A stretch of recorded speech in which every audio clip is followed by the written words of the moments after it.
smokers, it was a scary October in the stock market. Ladies and gentlemen, don't let these last 2 trading days fool you that were really good days. It was still an ugly, ugly month. So what I thought would be interesting today is kind of review exactly what happened and kind of give the 4 reasons on why this happened. We were talking about over $2 trillion. Oh, that's what $2 trillion looks like. Over $2 trillion worth of wealth, of stock market wealth, wiped out in a single month, guys. That is a massive, massive number there. So I just want to kind of go through all this with you guys here today. Hope you enjoy this. Hope you enjoy it as always. Hit a thumbs up if you do. Let's get into this. So first off, if we just look at some of the big dog stocks, since kind of the end of October, a lot of these stocks lost massive amounts of value. We're talking about Amazon, well over $150 billion worth of value just in Amazon stock.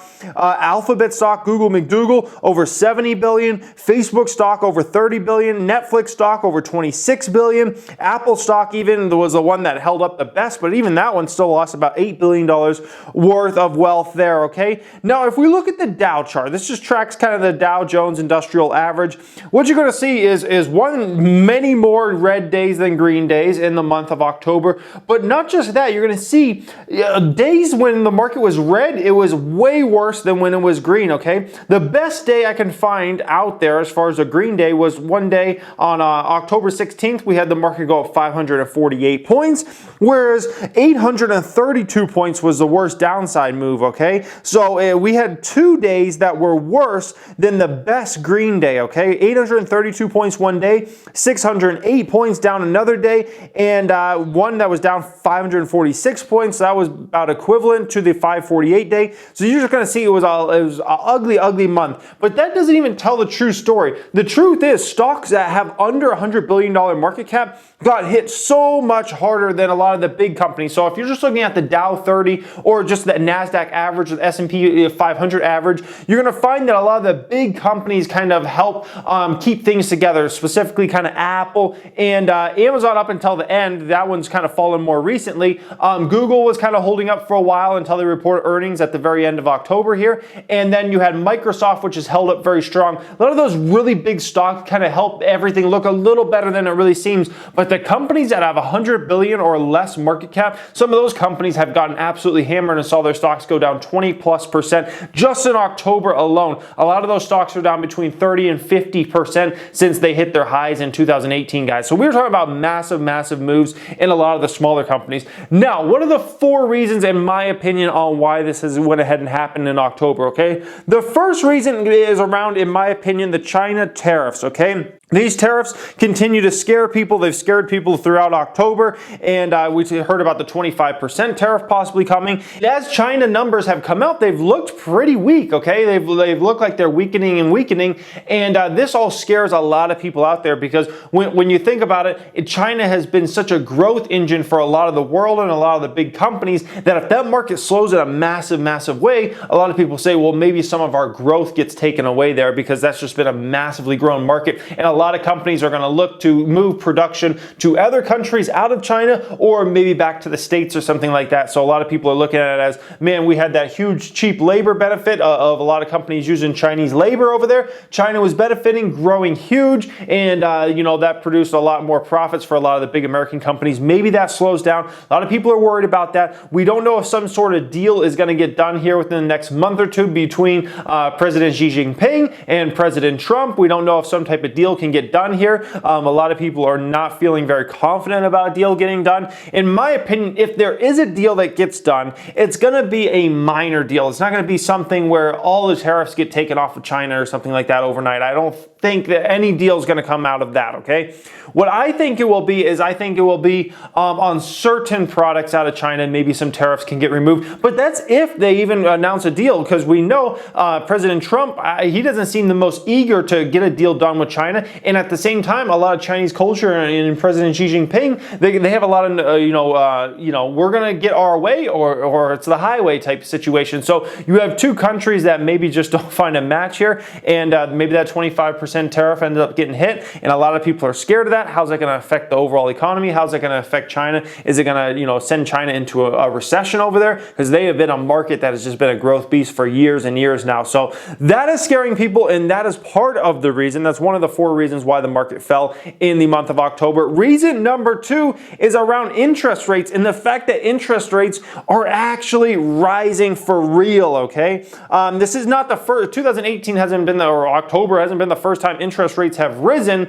It's just the first time I think it's starting to really set into investors that, wow, interest rates are really rising and they should continue to rise. We've heard the Fed's come out several times and reiterate they plan on continuing to rise probably throughout 2019, and that's just the way they see it. And a lot of people are getting scared of this because a lot of investors in their mind have gotten so used to 0% interest rates or these so artificially low interest rates over the past decade that all of a sudden now when you actually get to remember, like a normal interest rate is not 0% or 1%, guys. Maybe over the past decade or so that was normal, but that is not normal historically. Like a 5 to let's say 10% interest rate is pretty normal historically. So now as we start to move toward a 5 to 10% interest rate, a lot of people are getting real freaked out on no one's going to buy houses, no one's going to buy cars.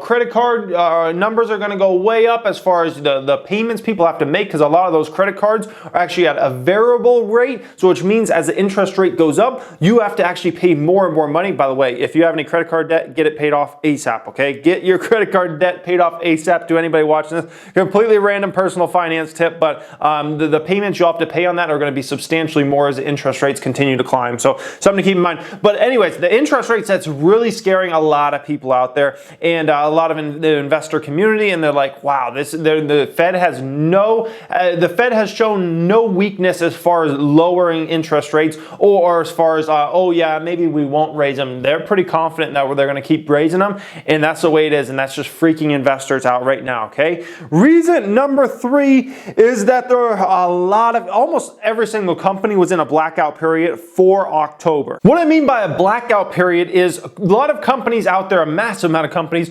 have huge share buybacks on right now. What a share buyback is basically when a company uses its own cash and investments to go ahead and buy its own stock back. It ends up, making less and less shares out there, and it ends up making EPS look way better over the coming years as long as that company can keep net income the same or go up, okay? And it makes their EPS look better and better, more money to, funnel back to shareholders in the form of dividends or whatever it is, okay? So a lot of companies love to buy their shares back, and we have a ton of companies that either buy it back with cash or actually buy it back on debt. However, in the month of October, there was a huge blackout period where most companies out there actually could not even buy their own shares back, okay? And now here at the end of October, going into November, most companies will start being allowed to buy their own shares back. They'll move out of that blackout period.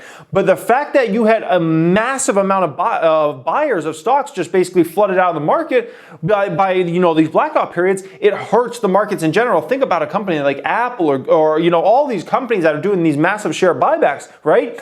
If they're buying, let's say, $1 billion every week, or maybe a few $1 billion worth of their own stock every single week, all of a sudden you take that buyer out because they're not allowed to buy in a certain period, and all of a sudden it takes a massive buyer of those stocks out of the market, and all of a sudden you're in a situation where now there might be a lot more people willing to sell their shares at a lower and lower price than buy those shares up, okay, as a company is willing to do. Because a lot of companies, they don't really care necessarily where that stock's at a given particular time. They're buying it back regardless. So let's say a stock is at $35 and they announce that buyback. Regardless if that stock goes to 40 or 37 or 34, 32, most companies are going to buy it back regardless. They're like an indiscriminate buyer, I guess we could say. So the fact that we had this big blackout period just took major buyers out of the market. And when all of a sudden this volatility came, there were no companies that were really allowed to even buy their shares back. So now as we go into October or November, all of a sudden all these companies are freed up to start buying their shares back. Something to keep in mind there, guys. And the last point number 4, is selling breeds more selling, okay? And by the way, Wall Street loves this, okay? You might think Wall Street hates a market that's going down, and that could not be further from the truth, all right? So selling breeds more selling. Let's talk about that, and then we'll get into the Wall Street part.